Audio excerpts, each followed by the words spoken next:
नमस्कार दोस्तों, मैं advocate Satish Prakash Gupta, founder of century law firm, आज आपके लिए लेकर आया हूँ सीपीसी के ऑर्डर 37 पे एक लीगल अवेयरनेस वीडियो, जिसमें मैं आपको बताऊंगा ऑर्डर 37 क्या कहता है, इसके क्या बेनिफिट्स हैं और इस सूट को कौन फाइल कर सकता है। तो आइए सबसे पहले जानते हैं ऑर्डर 37 होता क्या है। ऑर्डर 37 एक समरी प्रोसीजर है जिसमें कि केस को बहुत जल्द निपटाने की कोशिश की जाती है। इसमें ज़्यादा डिटेल्स में ना जाते हुए प्राइमा फेसी अगर केस प्लेंटिफ के हक में बनता है तो उसको अलाउ कर दिया जाता है, अदरवाइज यह एक नॉर्मल सिविल सूट में कन्वर्ट हो जाता है। अब मैं आपको बताता हूँ कि यह केस कौन डाल सकता है। जिस किसी के पास कोई चेक हो, बिल ऑफ एक्सचेंज हो, हुंडी हो या किसी तरह का कोई कॉन्ट्रैक्ट हो जिसमें कि कंफर्म अमाउंट पता चलता हो कि उसने इतने पैसे लेने हैं, वह व्यक्ति ऑर्डर 37 का सूट फाइल कर सकता है।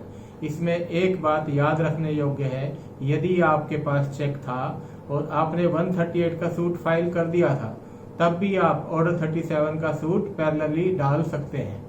अब मैं आपको बताता हूं इसका प्रोसीजर। केस को कंसीडर करने के बाद कोर्ट डिफेंडेंट यानी अपोजिट पार्टी को सम्मन इशू कर देती है। सम्मन मिलने के बाद डिफेंडेंट को विद इन 10 डेज अपनी अपीयरेंस कोर्ट में फाइल करनी होती है।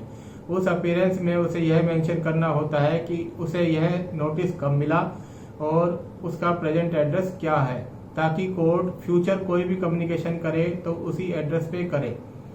यह बात ध्यान रखें, जिस दिन आप यह अपीयरेंस कोर्ट में फाइल करें उसी दिन इस अपीयरेंस की एक कॉपी प्लेंटिफ या उसके एडवोकेट को भी फाइल करनी जरूरी होती है।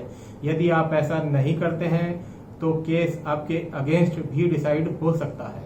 अपीयरेंस की कॉपी मिलने के बाद प्लेंटिफ सम्मन फॉर जजमेंट फाइल करता है। सम्मन फॉर जजमेंट की एक कॉपी डिफेंडेंट को भी पहुंचाई जाती है। डिफेंडेंट सम्मन फॉर जजमेंट मिलने के बाद अपना लीव टू डिफेंड फाइल करता है, वो भी विद इन 10 डेज। अब लीव टू डिफेंड के ऊपर आर्गुमेंट्स होते हैं। कोर्ट लीव टू डिफेंड के आर्गुमेंट सुनने के बाद यह डिसाइड करती है कि प्लेंटिफ के ग्राउंड्स सॉलिड है या डिफेंडेंट के डिफेंस सॉलिड है। यदि प्लेंटिफ के ग्राउंड्स सॉलिड होते हैं तो यह केस प्लेंटिफ के फेवर में डिसाइड हो जाता है, सेम डे इसमें डिक्री पास हो जाती है। और यदि डिफेंडेंट के ग्राउंड्स अच्छे हैं तो यह केस एक नॉर्मल सिविल सूट में कन्वर्ट हो जाता है और फिर यह सिविल सूट की तरह चलता है। लेकिन यदि डिफेंडेंट ने पार्ट पेमेंट एडमिट कर ली या कुछ भी ऐसा अमाउंट एडमिट कर लिया जो कि प्लेंटिफ के फेवर में जाता है, तो यह कोर्ट उस केस को तब आगे सुनेगी जब वह उतने अमाउंट को कोर्ट में जमा करा दिया जाए, उतना अमाउंट या उसके अमाउंट के बराबर कोई सिक्योरिटी, तभी कोर्ट इस केस को आगे चलाएगी। अदरवाइज यह केस प्लेंटिफ के फेवर में डिसाइड हो जाएगा। दोस्तों, ऑर्डर 37 भी एक सिविल सूट है, इसीलिए यह ध्यान रखें सिविल सूट की जो बेसिक रिक्वायरमेंट्स होती है वह इसमें अवश्य फुलफिल होती हो, जैसे limitation, cause of action, jurisdiction और कोर्ट फीस। लिमिटेशन किसी भी सिविल सूट को जिसमें पेमेंट रिकवरी होती है उसकी लिमिटेशन होती है 3 साल। 3 साल फ्रॉम द लास्ट एंट्री, यानी कि जो भी हमारी लास्ट पेमेंट आई थी या लास्ट ट्रांजैक्शन हुई थी या जो हमारी कमिटमेंट हुई थी उससे 3 साल। और कॉज ऑफ एक्शन यानी कि हमने पेमेंट मांगी हो और उसने मना कर दी हो या कोई भी ऐसी वजह जिसकी वजह से हम यह सूट डाल रहे हैं।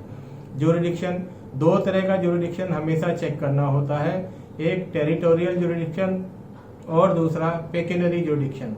पेक्यूनरी ज्यूरिडिक्शन स्टेट वाइज अलग अलग होता है। अगर हम दिल्ली की बात करें, दिल्ली में 3 लाख रुपए तक की पेक्यूनरी ज्यूरिडिक्शन सीनियर सिविल जज के पास होती है और उसके बाद 3 लाख से लेकर 2 करोड़ रुपए तक डिस्ट्रिक्ट जज के पास होती है। और यदि अमाउंट 2 करोड़ से ऊपर होता है तो इसकी pecuniary jurisdiction Delhi high court के पास चली जाती है।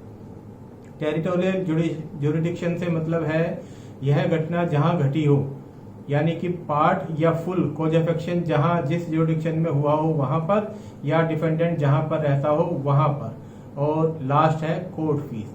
जितना अमाउंट हम क्लेम कर रहे हैं, जो हमारा रिकवरी अमाउंट है, उस पर हमें एक कोर्ट फीस भरनी होती है, जो कि स्टेट वाइज अलग अलग हो सकती है। उम्मीद करता हूँ आपको यह वीडियो बहुत पसंद आई होगी। हमारी इस वीडियो को लाइक करें, शेयर करें और हमारे चैनल को सब्सक्राइब करें। धन्यवाद।